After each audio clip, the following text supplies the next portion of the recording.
My name is Jason Schwartz. I'm a tax partner and co-head of the digital assets practice at Fried Frank, a global law firm, and I work out of the DC office. I represent a number of clients in the digital asset space.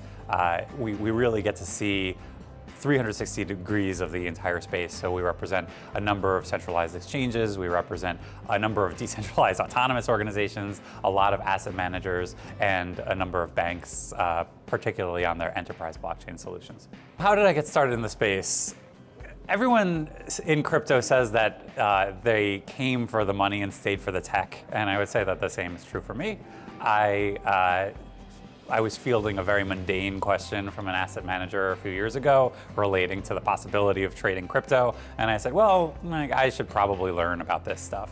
So I started trading crypto on my own, and I was just hooked. I became really into the idea of self-sovereignty, of digital assets. I thought it was a really revolutionary concept.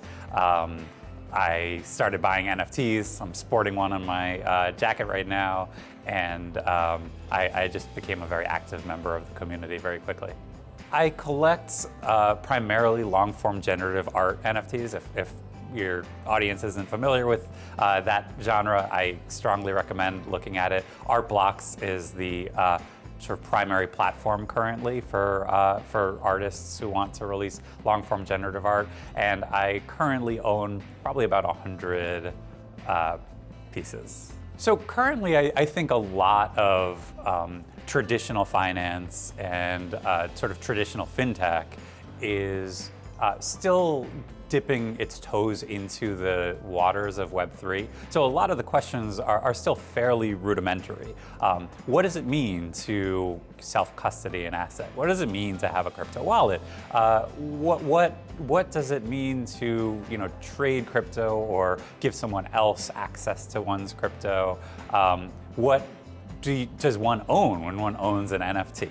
And so I spent a lot of my time honestly educating people outside of the legal world on just what the industry might mean for their business. Now, thankfully, I think the law in general sort of takes its cue from the substance of people's economic activities with each other, and that's no different in Web3. So a very deep understanding of the actual tech has really helped me in providing advice to clients. How does someone get started in Web3, particularly from a business perspective? I really think is just diving in.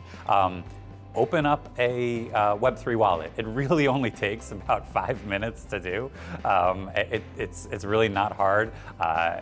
Now, that said, the user experience does need some work before we can see really mass adoption. But if you want to get into the space from a business perspective and sort of front run the opportunity, so to speak, then I think you just have to start by opening a MetaMask account on your browser, transferring some Ether there. I'm an Ethereum maximalist, I would say personally. So I'm talking about Ethereum, but the same would go for Solana or the Cosmos ecosystem, or any other ecosystem. Open up a wallet and then play around a little bit. Maybe buy an NFT. Maybe go to Uniswap and do a trade on a decentralized exchange. Learn a couple of the primitives, because although the space is pretty complex, it's actually all really based on building blocks that some people in the space call money Legos. I think that's a good metaphor.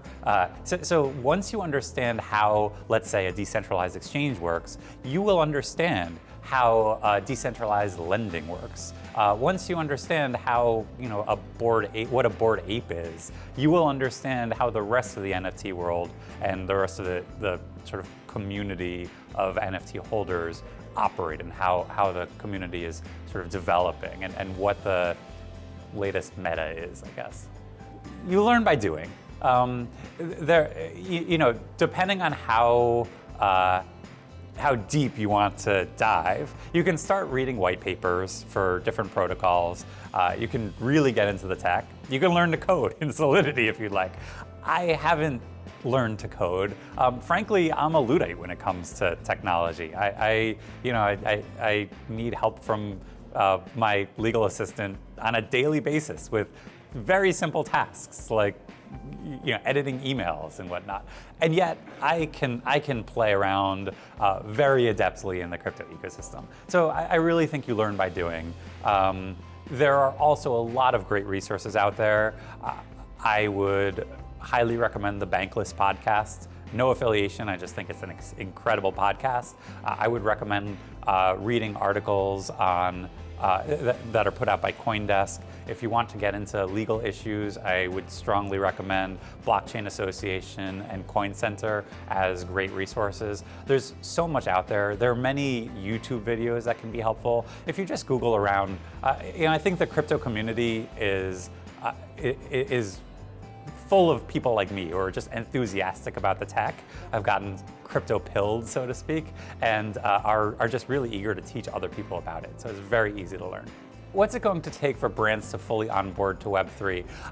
I think, number one, it's going to take a real push by some of the bigger players, the so-called grown-ups in the room, to improve the user experience. I think for the average user, opening a Coinbase account, opening a MetaMask wallet, transferring Ether from their Coinbase account to their MetaMask wallet, finding an app online that they trust to engage in transactions. That's too many steps already. Learning proper operational security around your private seed phrase, it's just too much. So frankly, I really think that the biggest opportunity in Web3 currently lies in setting up infrastructure that abstracts away a lot of the technical stuff. And I really don't think it's hard. I think to date, much of Web3 and crypto in general has been built by engineers for engineers, by technicians for technicians. And once we see some movement from traditional fintech or traditional finance into the space, the real UX designers who have been doing this for decades, I think we will see very rapid adoption. Web3 is really fun. I got into it because of work, and now it's a honestly daily part of my life. I always collected traditional art, and I never felt the same connection to the traditional art on my walls as I do to the generative art that I collect in NFT form. And part of that is because of the transparent nature of public blockchain technology. Public ledgers allow the entire community to see who else owns the collection, including the artists.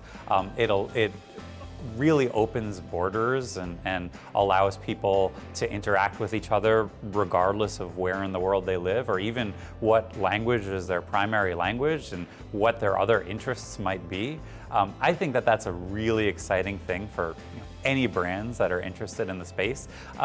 And I think it's important to think about Web3 from a business perspective, but I also think that it's really personally rewarding to just get into the space. So if there's one thing that I would say to people, I would say have fun.